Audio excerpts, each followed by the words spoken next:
اعوذ باللہ من الشیطان الرجیم، بسم اللہ الرحمن الرحیم۔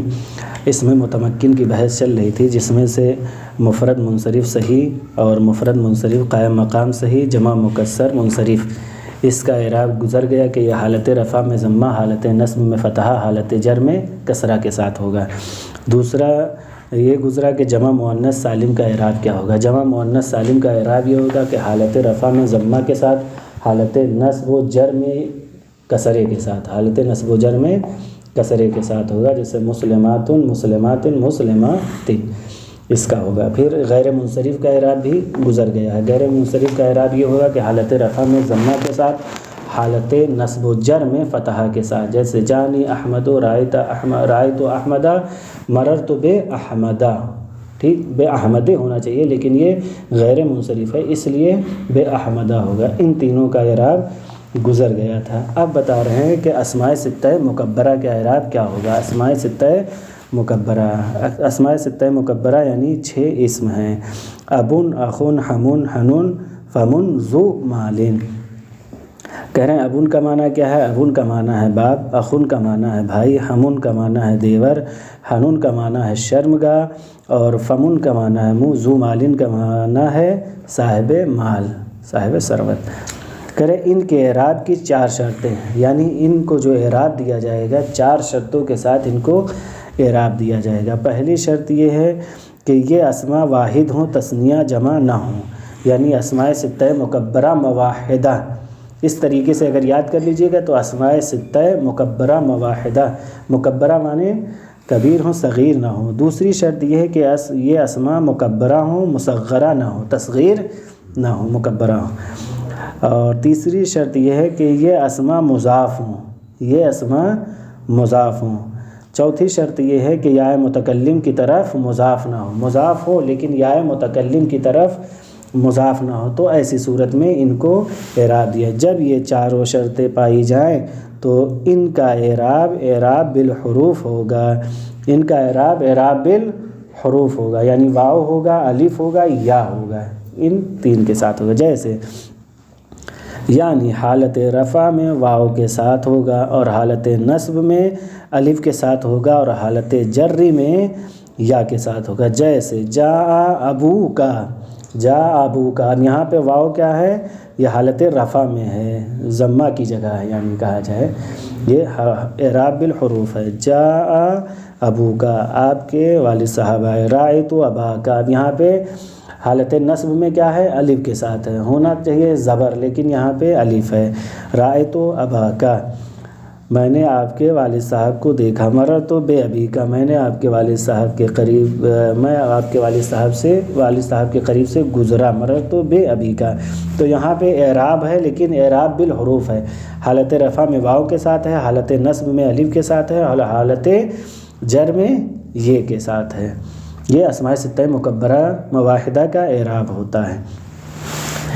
اب دیکھیے جو ہے مثنی کا اعراب کیا ہوگا۔ مثنی یعنی تثنیہ، جیسے رجلان، 2 مرد۔ اسی طریقے سے کلا و کلتا، جبکہ ضمیر کی طرف مضاف ہوں، کلا اور کلتا یہ دونوں کیا ہوں؟ اس وقت ان کا اعراب ہوگا جب یہ دونوں ضمیر کی طرف اضافہ ہوتے ہوں، جیسے کلاہما وغیرہ۔ اسی طریقے سے اسنان و اسنتان، ان تینوں قسموں کا اعراب ایک ہی طرح ہوگا۔ دیکھیں 3 نام دیے اس نے، انہوں نے تثنیہ کا، مثنی کا دیا، کلا و کلتا، اسنان و اسنتان، ان تینوں کو ایک کریں گے۔ ان تینوں قسموں کا اعراب ایک ہی طرح کا ہوگا، یعنی حالت رفع میں الف کے ساتھ ہوگا، اور حالت نصب اور جر میں یا ما قبل مفتوح کے ساتھ ہوگا۔ جیسے جاء رجلان و جاء کلاہما و جاء اثنان، یہ حالت رفع میں ہے۔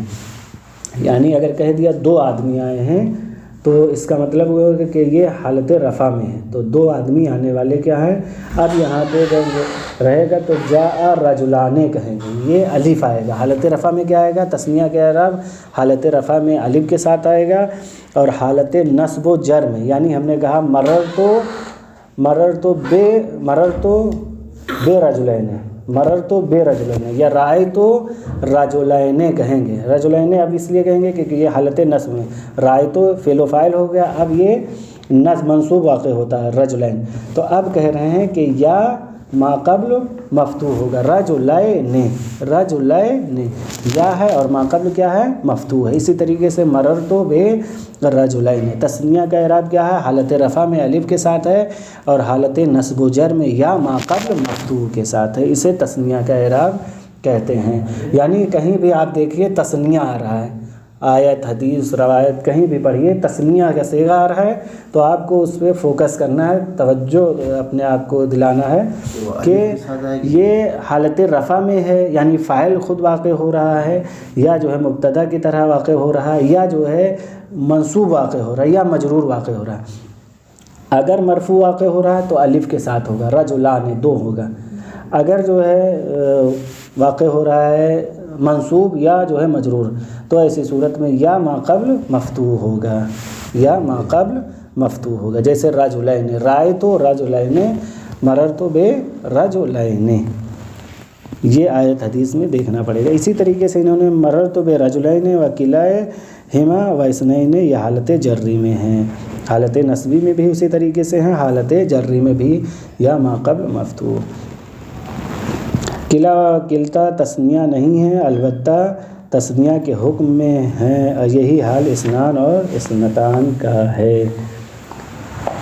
امثلہ یعنی تمرین، امثلہ ذیل میں غور کریں اور بتائیے کہ اعراب کے اعتبار سے کس قسم میں داخل ہیں۔ قال ابوہم ضربت اخاک، ابونا آدم دخل فتیان، وغیرہ وغیرہ۔ پھر کہہ رہے ہیں یہ بات گزر چکی ہے، اب آئیے جو ہے 10واں اعراب، جمع مذکر سالم کا اعراب کیا ہے۔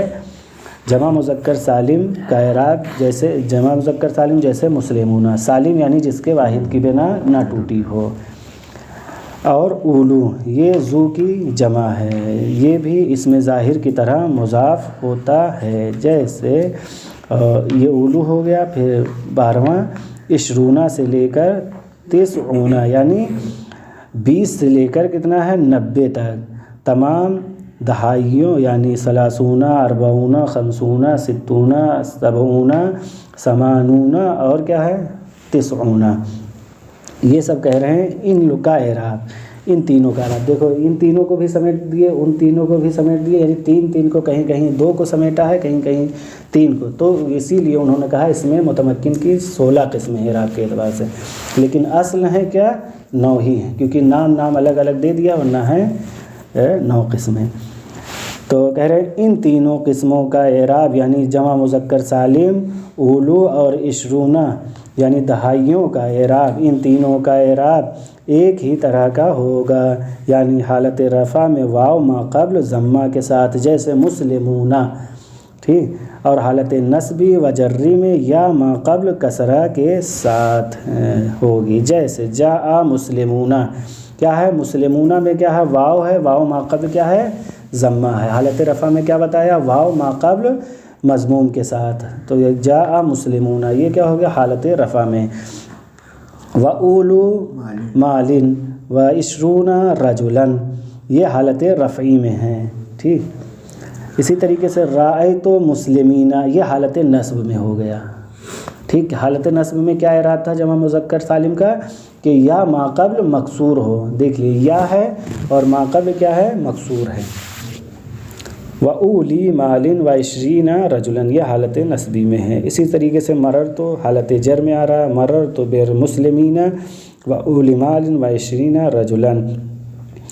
اب اگر کہنا ہے کہ جمع مذکر سالم و اولو اور دہائیہ یعنی 20 30 وغیرہ کا اعراب کیا ہے، تو حالت رفع میں واو ما قبل مضموم اور حالت نصب و جر میں یا ما قبل مکسور کے ساتھ ان کا اعراب ہوگا۔ اب کہہ رہے ہیں اس میں مقصور کا اعراب کیا ہوگا۔ اس میں مقصور کسے کہتے ہیں، یہ ایسا اسم ہے جس کے آخر میں الف مقصورہ ہو، اس میں مقصور ایسا اسم ہے کہ جس کے آخر میں الف مقصورہ ہو، جیسے موسیٰ عیسیٰ، اور اسی طریقے سے جمع مذکر سالم کے علاوہ کوئی ایسا اسم جو یا متکلم کی طرف مضاف ہو، جیسے غلامی، کتابی وغیرہ۔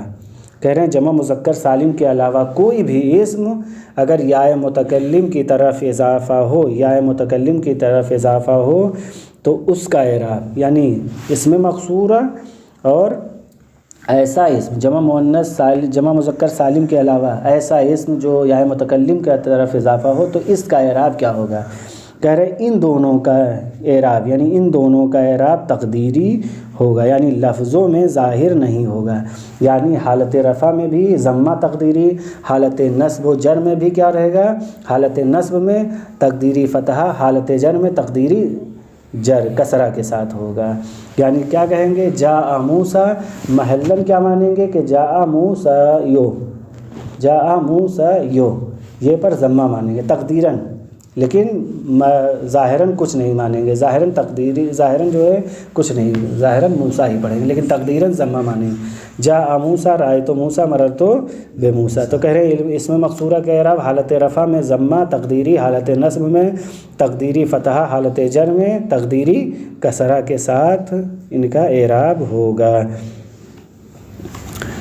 پھر آئیے اسم مقصورہ، اسم مقصورہ ہو گیا۔ اسم منقوص کسے کہتے ہیں اور اسم منقوص کا اعراب کیا ہے؟ اسم منقوص یہ ایسا اسم ہے جس کے آخر میں یا ما قبل کسرہ ہو، جس کے آخر میں، اسم منقوص کسے کہتے ہیں؟ جس کے آخر میں یا ہو ما قبل کسرہ ہو، اس کو کیا کہیں گے؟ اسم منقوص کہیں گے۔ کہیں بھی آپ کوئی بھی اسم دیکھیے، کوئی بھی نام دیکھیے عربی میں اور دیکھیے کہ اس کے آخر میں یا ہے اور ما قبل کسرہ ہے تو اس کو کہہ دیجئے یہ اسم منقوص ہے، یہ اسم منقوص ہے۔ جب آپ یہ نام دے دیجئے گا کہ اسم منقوص ہے تو پھر آپ اس کا اعراب دیکھیے کہ اس کا اعراب کیا ہوگا۔ کہہ رہے ہیں اسم منقوص ایسا اسم ہے جس کے آخر میں یا ہو ما قبل کسرہ ہو، جیسے قاضی، داعی وغیرہ۔ اس کی حالت رفع تقدیری ضمہ کے ساتھ اور حالت نصب میں فتحہ لفظی کے ساتھ اور حالت جر میں تقدیری کسرہ کے ساتھ ہوگا۔ یعنی کہہ یہ رہے ہیں کہ حالت رفع میں تقدیری ضمہ مانیں گے، ظاہر نہیں کریں گے ضمہ کو بلکہ پوشیدہ رکھیں گے حالت رفع میں، لیکن حالت نصب میں اس کا اعراب اسم منقوص کا ظاہر فتحہ ہوگا۔ حالت نصب میں کیا ہوگا؟ ظاہر فتحہ ہوگا، یعنی فتحہ اس پر دینا پڑے گا، زبر کی علامت اس پر لگانی پڑے گی، لیکن حالت جر میں بھی کیا رہے گا؟ تقدیری کسرہ رہے گا۔ اس میں منقوص کا اعراب، یعنی اس میں منقوص کا اعراب حالت رفع میں تقدیری ضمہ کے ساتھ، حالت نصب میں ظاہراً فتحہ کے ساتھ، حالت جر میں تقدیراً کسرہ کے ساتھ ہوگا، جیسے انہوں نے دیا ہے۔ جاء القاضی یہ حالت رفع ہے، رأیت القاضیہ یہاں پہ ظاہر کیا ہے، یہ حالت نصبی ہے، مررت بالقاضی یہ حالت جری ہے۔ اور کہہ رہے ہیں اور اگر الف اور لام نہ آئے تو اس طرح کہا جائے گا جاء قاضٍ رأیت قاضیًا مررت بقاضٍ۔ کہہ رہے ہیں اگر القاضی پہ جو القاضی آتا ہے، اگر القاضی پہ اگر الف لام نہیں آ رہا ہے تو پھر کیا کہیں گے؟ جاء قاضٍ رأیت قاضیًا مررت بقاضٍ کہیں گے، اس طریقے سے کہیں گے، لیکن محلن ہمیں کیا رہے گا؟ محلن ماننا پڑے گا کہ جاء قاضٌ، جاء قاضٌ رہے گا، ضمے کے ساتھ رہے گا، محلن مانا رہے گا، یعنی تقدیراً ہمیں ضمہ پوشیدہ ہے۔ نوواں اعراب یعنی 16واں اعراب، اس میں متمکن کا 16واں اعراب کیا ہے؟ کریں جمع مذکر سالم، لاسٹ بچہ ہے جمع مذکر سالم کا اعراب بہت آسان ہے، جو یا متکلم کی طرح مضاف ہو۔ اس کی شرط یہ ہے جمع مذکر سالم کا، جمع مذکر سالم مضاف یا متکلم کی طرف، مضاف ہو یا متکلم کی طرف، جیسے مسلمی یا اس کی حالت رفع تقدیری واو کے ساتھ اور حالت نصب و جر میں یا ما قبل کسرہ کے ساتھ ہوگی، جیسے ہؤلاء مسلمین یا یہ حالت رفع ہے، اس میں واو جو ہے مقدر میں ہے، واو کیا ہے؟ تقدیراً ہے، واو چھپا ہوا ہے۔ اس کی اصل کیا تھی؟ مسلمیہ کی اصل یہ تھی کہ مسلمون یا، مسلمون یا، یہاں پہ جو مسلمون ہے یہ یا کی طرف اضافہ ہے، جب اضافہ ہوا تو نون کیا ہوا؟ گر گیا۔ کہہ رہے جب نون یہ یا تھا، نون جمع اضافت کی وجہ سے گر گیا تو ہو گیا مسلموں یا ہوا۔ اب واو اور یا ایک جگہ جمع ہو گئے، واو اور یا ایک جمع ہو گئے، دو حرف علت جب ایک جگہ جمع ہو جاتے ہیں تو جو ساکین ہے پہلے والے کو دوسرے والے میں ادغام کریں گے. جب ادغام کریں گے، جب پہلے والے کو واو کو یا میں تبدیل کریں گے. پہلے تو یہ قاعدہ ہے کہ واو کو یا میں تبدیل کریں گے. تبدیل کرنے کا قاعدہ یہی ہے کہ اسی حرف کو ادغام نہیں کر سکتے، بلکہ جس میں ادغام کرنا ہے اس کو اس حرف سے تبدیل کرنا پڑے گا. تو اب یہاں پہ 2 حرف علہ ہو گئے، واو ساکین ہے. اب واو کو پہلے یا میں تبدیل کریں گے، یا میں تبدیل کیے تو 2 یا ہو گئے.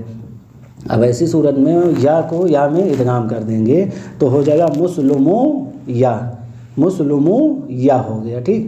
اب کہہ رہے ہیں کہ یا کی مناسبت سے جو میم پر ضمہ ہے اس کو کسرے میں تبدیل کر دیں گے تو ہو جائے گا مسلمی یا. تو یہ جمع مذکر سالم جو یا متکلم کی طرف اضاف ہو، اس کا اعراب یہ ہے کہ حالت رفع میں تقدیراً واو کے ساتھ ہو اور حالت نصب و جر میں یا کے ساتھ ہو یا ما قبل مکسور کے ساتھ ہو. وصلی اللہ علی محمد وعلیہ الطیبین الطاہرین. ہم بیٹھیں گے.